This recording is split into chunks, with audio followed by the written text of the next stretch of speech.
જય માતાજી. શક્તિસિંહ ગોહિલ બોલું છું.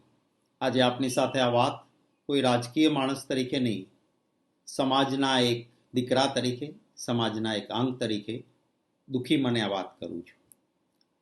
કેટલીક બહેનો દીકરીઓએ જોહર કરવાની વાત કરી છે. આપ સૌને વિનંતી કરું છું કે ઇતિહાસના પાના આપ ઉથલાવજો.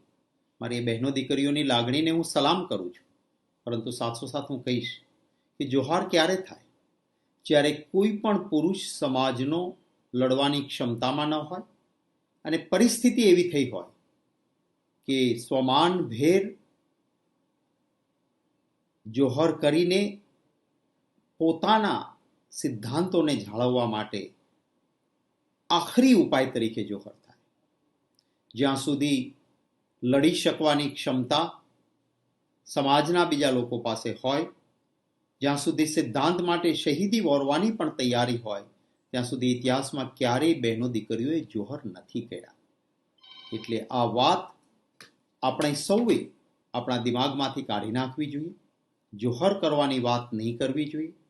આપણા શાસ્ત્રોમાં, આપણા ઇતિહાસમાં પણ કહેવાયું છે કે સૌથી મોટું પાપ એ પોતાના જીવને, જે ઈશ્વરની આપેલી, માતાજીની આપેલી એક ભેટ છે, એને છોડવાની વાત એ સૌથી મોટું પાપ છે.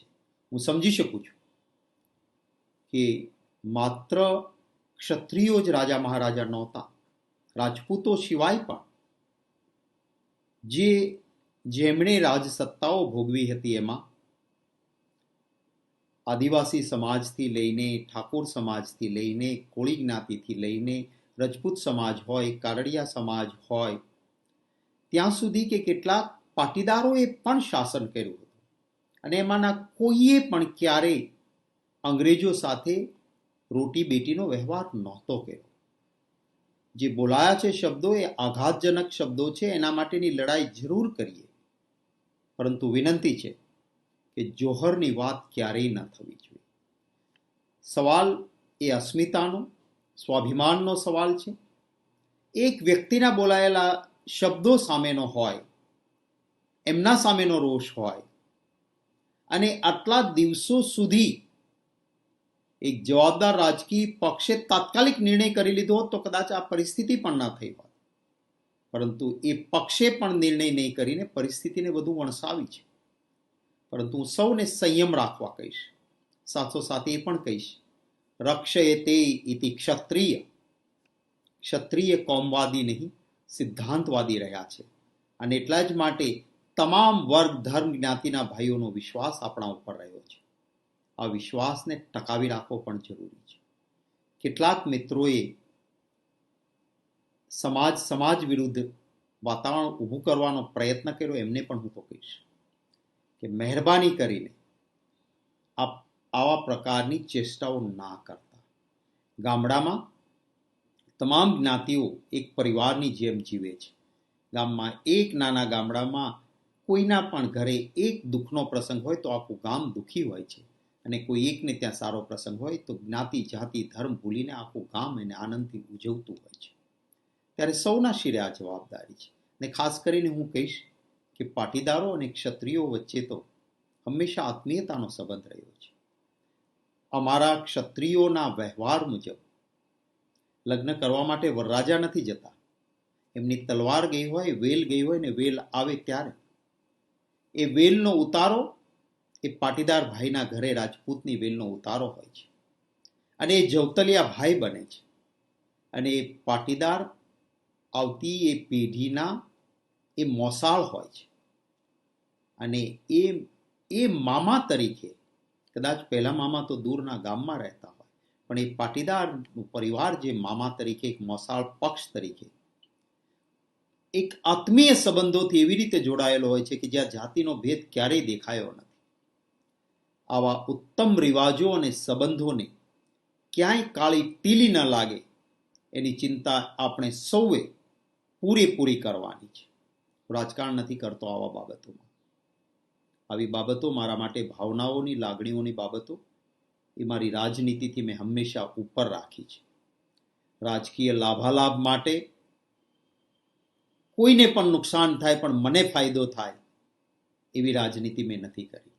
અને એટલા માટે બે હાથ જોડીને વિનંતી કરું છું મારી બહેનો દીકરીઓને કે આપ જોહરની વાત ન કરતા, કારણ કે આપણા સંસ્કૃતિમાં, આપણા રિવાજોમાં જોહરનું સ્ટેજ છે તો ત્યારે જ આવે કે જ્યારે સંપૂર્ણપણે બધા જ દરવાજાઓ બંધ થાય ને એક પણ પુરુષ લડવા માટે જીવંત ન રહ્યો હોય, ત્યારે પોતાના અસ્મિતાના, પોતાના શિયળના બચાવવા માટે અંતિમ પગલું એ અંતિમ સ્થિતિમાં જ વિચારાઈ આવ્યું છે.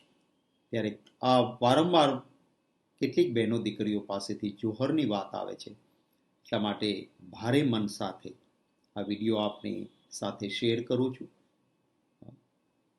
લોકશાહી છે, લોકશાહીમાં આપણી વાત લોકશાહી ઢબે આપણે રાખીએ અને જરૂર એક સમાજને, તમામ સમાજને, કારણ કે મેં કહ્યું એમ કે રાજા મહારાજાઓમાં ઉત્તમ રાજવીઓ પણ થયા. આજે પણ આપણે રામ રાજ્યની કલ્પના કરીએ છીએ. જે શબ્દો બોલાયા છે એનાથી બધાને જ દુઃખ થયું છે. માત્ર રાજપૂતોને નહીં, તમામ વર્ગને નુકસાની, માનસિક રીતે, શારીરિક રીતે આત્મના અંદર રુદન થઈ જાય એવા પ્રકારના શબ્દો. કારણ કે જે વસ્તુ થઈ નથી, રેટી બેટી ક્યારેય અંગ્રેજો સાથે વ્યવહાર નથી થયો. આ થયું છે, હકીકત છે. પરંતુ એના માટે સંયમપૂર્વક લોકશાહી ઢબે આપણી વાત રાખીએ અને કોઈ પણ એવું અંતિમ કૃત્ય ન લેવાય એ માટે બે હાથ જોડીને વિનંતી કરું છું. હું આભાર માનીશ. હું આખરે ભલે રાજકારણમાં હોઉં તો પણ જન્મે જે સમાજનો અંગ છું, એ સમાજ વતી હું તમામ સમાજોનો આભાર માનું છું કે એમણે આ સામાજિક જે આંદોલન ઊભું થયું એને પૂરો ટેકો આપ્યો છે. પક્ષાપક્ષીથી, ભેદભાવથી, જ્ઞાતિથી ઉપર ઉઠીને, ચાહે માલધારી સમાજ હશે, ચાહે આદિવાસી સમાજ હશે, ચાહે પાટીદાર સમાજ છે, ચાહે દલિત સમાજ છે, 18 વર્ણ જેને આપણે કહેતા હોઈએ છીએ, તમામ જ્ઞાતિ વર્ગ ધર્મના ભાઈઓએ, કારણ કે જે બોલાયા છે એ શબ્દો આપણા દેશની સંસ્કૃતિ, આપણા દેશના, એ આપણા પૂર્વજોના તમામનું અપમાન થયું છે. ત્યારે સૌએ ટેકો આપ્યો છે.